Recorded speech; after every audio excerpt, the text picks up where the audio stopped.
The day my father's lawyer said I'd been left with almost nothing, my stepmother smiled before she remembered to look sad.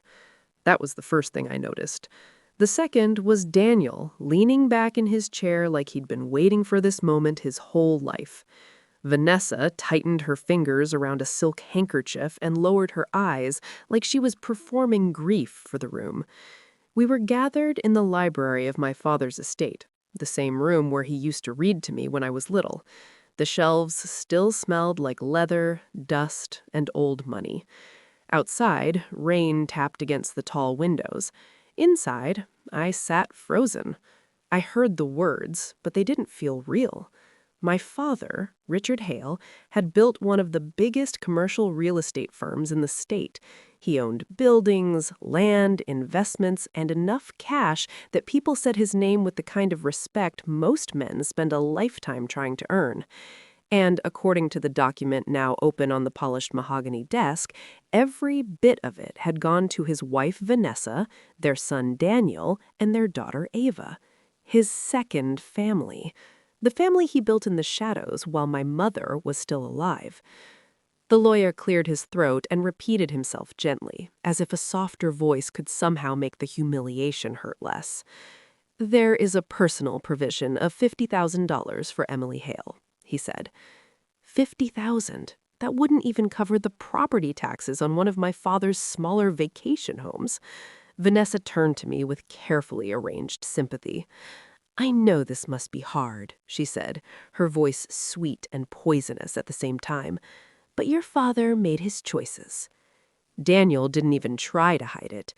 "Maybe he was trying to send you a message," he said, lifting his glass of water like this whole thing was some kind of show. That should have broken me. It didn't. I looked at the will again, at the black ink and the signature at the bottom, and something inside me locked into place. Grief is strange. One second it makes you feel weak, and the next it makes everything painfully clear. In that moment, under the full weight of betrayal, one thought kept repeating in my head. This is wrong.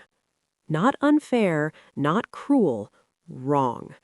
My father had plenty of failures, and God knew I had spent years trying to untangle what I felt about him. He had betrayed my mother, lied to me, and forced me to discover his double life the way some people find a crack in a wall, slowly at first, then all at once. But he also knew me. He knew I was the one who sat with him through chemotherapy when Vanessa claimed hospitals made her anxious. I was the one who learned his medications, signed the forms, and calmed him during the nights when he thought he might not wake up. I was the one he trusted with his passwords, his schedule, and the private stories he was too ashamed to say out loud in daylight. He had once looked at me from that same leather chair by the fireplace and said, "Whatever happens after I'm gone, you'll know what to do." At the time, I thought he meant emotionally. Now I realized he may have meant something else. Vanessa dabbed at her eyes without a single tear. Daniel checked his watch. Ava stared at her phone under the table. The whole act was almost impressive, but that was the problem with people who lie for a living. Sooner or later, they get sloppy. I leaned forward and asked the lawyer one simple question. "When was this signed?" He glanced down. 6 weeks before your father died. That was the moment everything changed. 6 weeks. By then, my father's hands shook so badly he could barely hold a pen, and his morphine dose had doubled. Vanessa answered before I could say another word. He knew exactly what he was doing. Her voice came too fast, too ready. I turned and looked straight at her. "I didn't ask you." The room went still. For the first time that afternoon, her smile slipped. Good. Let it. Because while they thought they had just buried me under a polished lie and fake politeness, all they had really done was confirm what I already felt in my gut. My father had hidden a lot of things in his life. Affairs, accounts, properties, secrets stacked inside secrets. And if he had hidden a second family in plain sight for years, then he was more than capable of hiding one last truth where only the right person would know to look. and suddenly I knew exactly where to start. I didn't give them the satisfaction of seeing me cry. That seemed to disappoint Vanessa more than anger would have. She wanted a scene, something dramatic she could later retell over lunch with her friends, some polished version of my heartbreak that made her look patient and generous. Instead, I thanked a lawyer for his time, took the copy of the will, and walked out of the library with my back straight and my pulse hammering so hard it felt like a second heartbeat in my throat. The house was quiet in that strange after-funeral way, like the flowers and black clothes had soaked up all the noise of grief and left only exhaustion behind. Portraits of dead relatives watched from the walls. The grandfather clock in the hallway ticked with cold precision. I stopped at the foot of the staircase and looked up toward my father's study on the third floor. Nobody noticed. Vanessa was already speaking in a low voice to Daniel, probably about asset transfers, account access, and how fast they could lock me out of everything. They thought the reading of the will was the end of the story. For me, it was where the real story started. My father had been a lot of things, but careless was never one of them. In business, he trusted paper trails more than people. He kept backups of backups, copies of contracts, duplicate keys, and coded notes in the margins of books. When I was younger, I used to think it was paranoia. As an adult, I realized it was a habit built from years of dealing with liars in expensive suits. If a real will existed, my father wouldn't hide it in a safe, a drawer, or some obvious lockbox Vanessa could tear apart. He'd put it somewhere people could look straight at and still miss, hidden in plain sight. I climbed the stairs slowly, passing the landing where my mother once stood during one of my parents' last arguments, her hand wrapped around the banister while my father insisted everything could still be fixed. It couldn't. Some betrayals sink in too deep. By the time he married Vanessa, I no longer believed in forgiveness, but I still believed in patterns. And my father always repeated his. The third-floor study smelled faintly of cedar, paper, and the peppermint lozenges he always kept in a crystal bowl by the desk. The room had been left mostly untouched since his death. Heavy curtains framed the windows. Legal pads sat stacked with military neatness.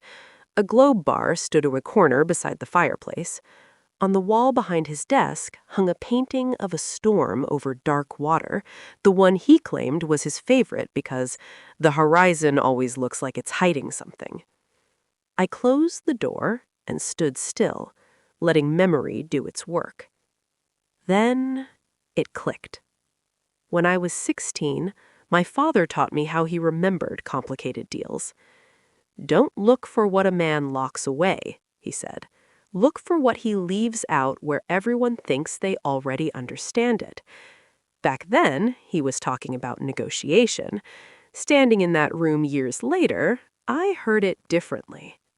I started with the obvious: desk drawers, file cabinets, the hidden compartment in the lower credenza that I had known about since middle school.